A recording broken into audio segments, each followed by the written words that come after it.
So what's good, TMG fam? It's your boy Ellen. I'm back with another reaction. How y'all feel? Welcome back to the channel. Salute. Now, this next video is the U.S. Navy just admitted they've created something so advanced and said it can't be stopped. All right, so you guys, you already know my stance on this, right? I believe that if they created something, we're getting, I don't know, the old version. They are not gonna tell us about something that they got like this. That's just my stance on it, bro. If we're hearing about it, it's old. It's old. Gotta be. Or at least, if not, then that's just not smart, in my opinion. But that's just my opinion. So we're gonna get into this video. If you're new, you know what to do. Hit that subscribe button. Join the fam. Let's learn something.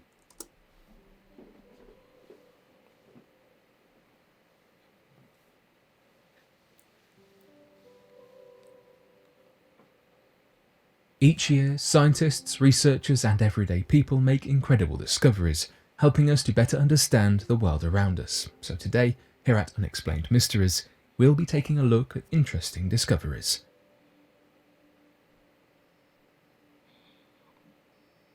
The US tested a laser weapon that can destroy an aircraft mid-flight. In 2020, for the very first time, I ain't gonna lie, that's still pretty interesting, bro. Hey, that's crazy. Mid-flight, that's crazy. destroy an aircraft Even if that's old, that's still crazy. mid-flight.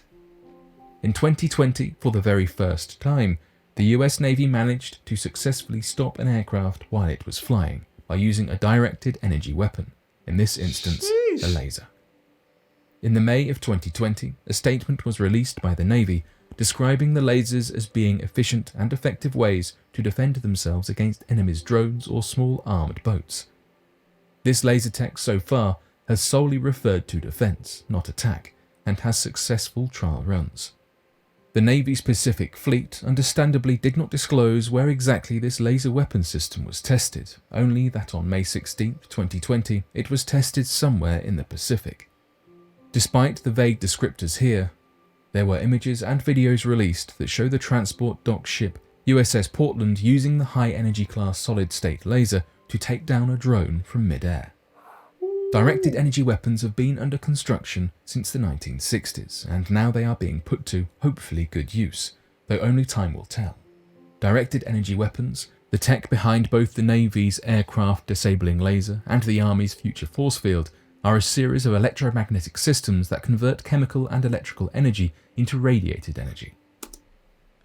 Again, we're hearing about this now, so imagine what they have in their possession now. This to me is old, still cool to me and still like mind-blowing. I'm still excited about it, but it's probably old now. So imagine what they have now. Listen, I know a few people in the Navy, man, and I wonder if they may have that information. I know some people in the Navy. I might have to take them out for a few drinks. You know what I mean? Get them to talking, see what kind of information I can get.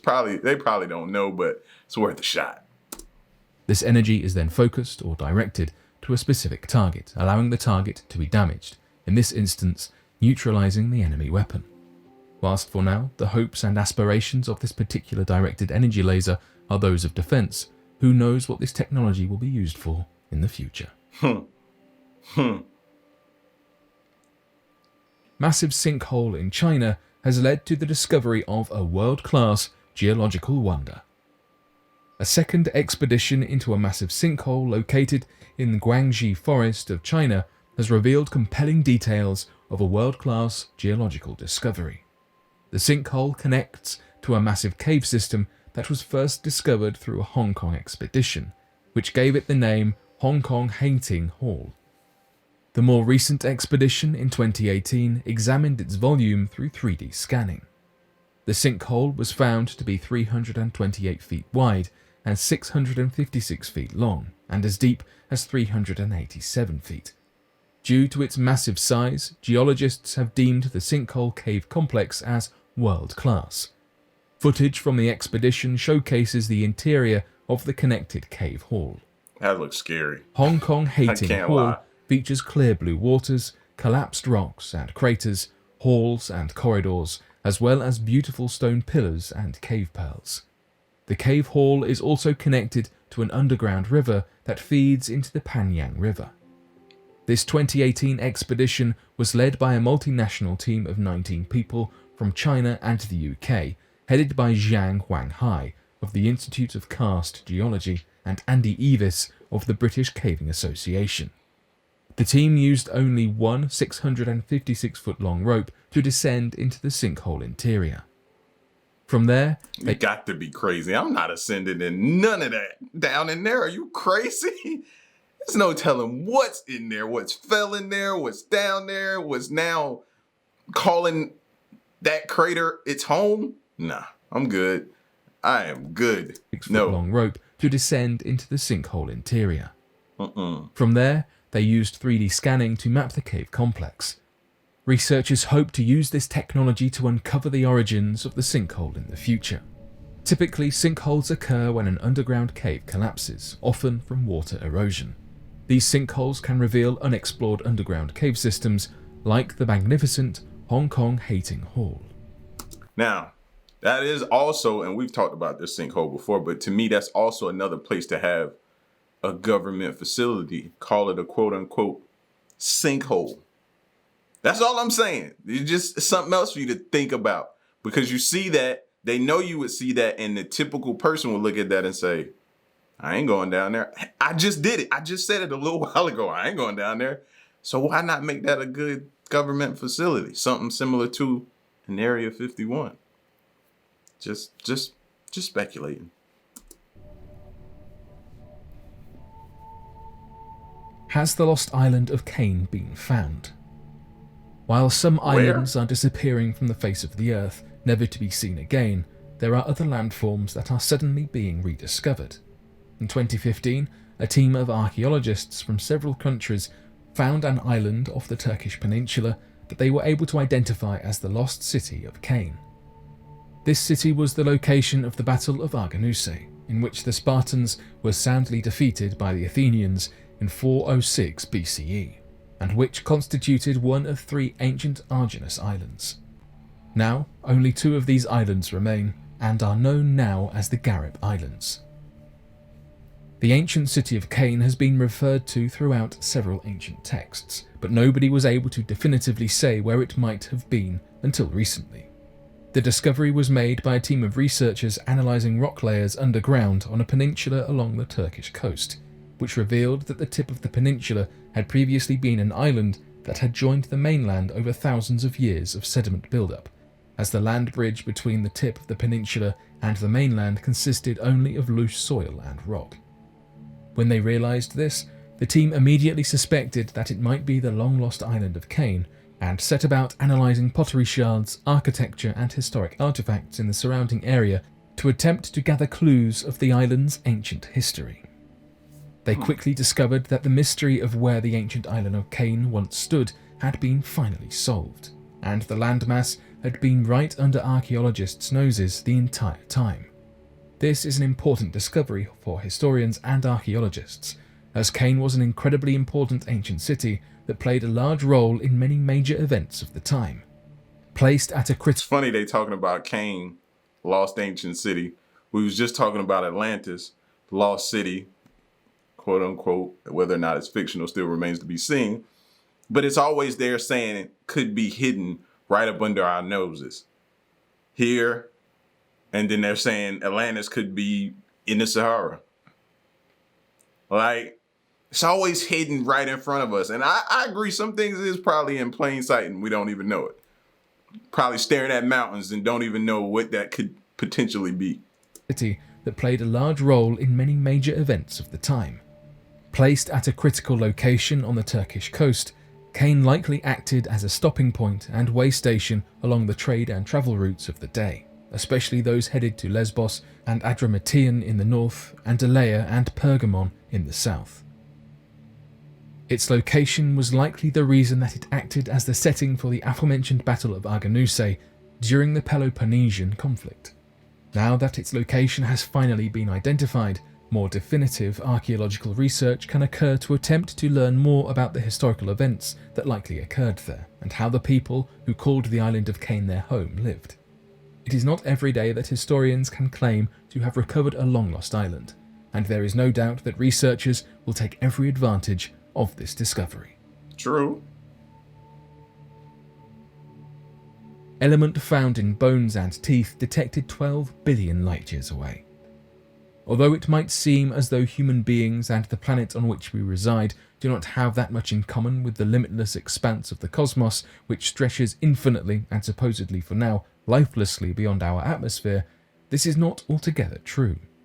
In fact, because the cosmos forged our Earth, traces of all of the elements within our bodies still exist scattered across the solar system. As scientists discover these small traces of elements, they can get a better idea of how the universe was formed and the overall life cycle of the resulting celestial bodies. Recently, researchers working at the European Southern Observatory uncovered fluorine, which is commonly found in our bones and teeth, in a large mass of gaseous clouds in a galaxy about 12 billion light-years away. This means that the light from this galaxy that we are viewing is 12 billion years old, and is giving scientists a picture of what the universe was like at the young age of only 1.4 billion years. This discovery is significant because it is the earliest example of fluorine in a star-forming galaxy within the universe. Because fluorine is created within the core of stars and emitted when they eventually fade, and these faint clouds of fluorine radiation were discovered at fairly early points in the timeline of the universe, scientists theorize that these early fluorine-producing stars lived fast and fade away young. When it comes to the relative lifespan of the cosmos, which is almost 14 billion years old, a star fading young means that it likely only lived a brief few million years at the most.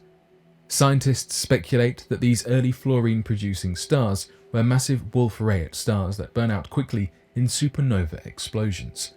It seems that the creation of fluorine through the expiration of these stars likely is the reason that fluorine exists in our bodies at all. Scientists believe that these Wolf-Rayet stars produced massive amounts of the element that is now so common in our bones and teeth during the earliest days of the creation of the universe. However, what they do not know is just how early fluorine entered the playing field, and it seems that this galaxy's production is rather remarkable. Chiaki Kobayashi, a professor at the University of Hertfordshire, said that for this galaxy, it took just tens or hundreds of millions of years to have fluorine levels comparable to those found in stars in the Milky Way. Our measurement adds a completely new constraint on the origin of fluorine, which has been studied for 2 decades. So it seems that we may have early Wolf-Rayet stars to thank for our excellent dental compositions as scientists continue to probe the outer reaches of the universe in order to discover other fascinating clues such as this. Never even heard of that. Imagine what else we're going to discover that our bodies or maybe our dental or maybe our bone structure is comprised of from something from space. That's just insane, man. As time goes on, more will be revealed to us. Wow. Astronomer finds one of the oldest stars. One of the most fascinating aspects of space is the fact that most of the pinpricks of light that we know of as stars are hundreds of millions of years old, as the star in question is light years away and may not even be in existence any longer. However, despite constantly gazing upon the light from incredibly ancient stars night after night, astronomers believe that they have located one of the oldest stars found to date. And not only that, but it appears that it dates all the way back to the second generation of stars that were formed after the original creation of the universe. The paper announcing this thrilling new discovery stated that we report the discovery of S plus J21040049, an ultra-metal poor star selected from its narrow-band S plus photometry and confirmed by medium and high-resolution spectroscopy. These proof-of-concept observations are part of an ongoing effort to spectroscopically confirm low metallicity candidates identified from narrowband photometry. Essentially, this means that this new star was discovered using a new process that measures light intensity in order to identify stars that have previously fallen under the proverbial radar when observed with other methods. Additionally, its ancient origin was able to be further verified by analysing the unique chemical abundances of the star, which appeared to be made up of only those components which would have been produced as a single first-generation star was born and faded away. While it is incredibly amazing that researchers were able to locate such an old star, this chemical information and the techniques learned from the process of uncovering the star may lead us to the eventual discovery of one of these first-generation stars, none of which have ever been located.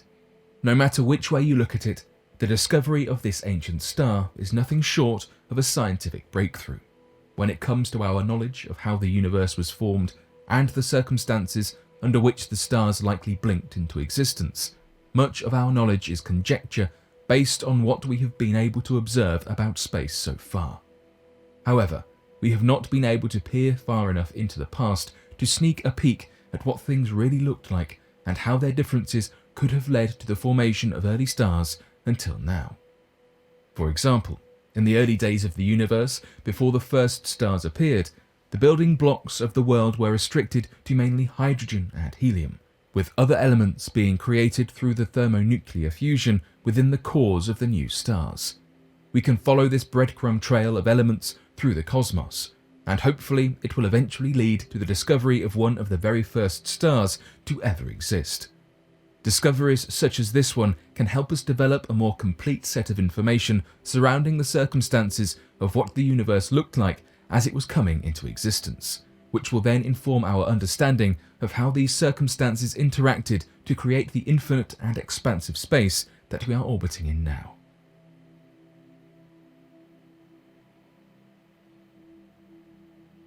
But what do you make of these recent discoveries? Be sure to let us know your thoughts in the comment section below and help us grow this community while working to solve these unexplained mysteries. I'm still thinking about those lasers. That laser, man. Because my mind thinks of, will that ever be an opportunity to where they're like handheld, like weapons like that we can, possess legally, not on no black market stuff, no other crazy type of way. I'm just saying, do you think that will funnel down eventually to us? Come on, man. Can you imagine? We've watched them in movies, I don't know how many years now, but to actually possess something like that, that's going to be next level. Beyond next level, man. You know what I mean? So, but y'all get at me in the comment section, man, and let me know what you thought of this video and how you feel about the whole laser thing. It's your boy L. Stick around and stay tuned. Till next one, I'm gone. Peace.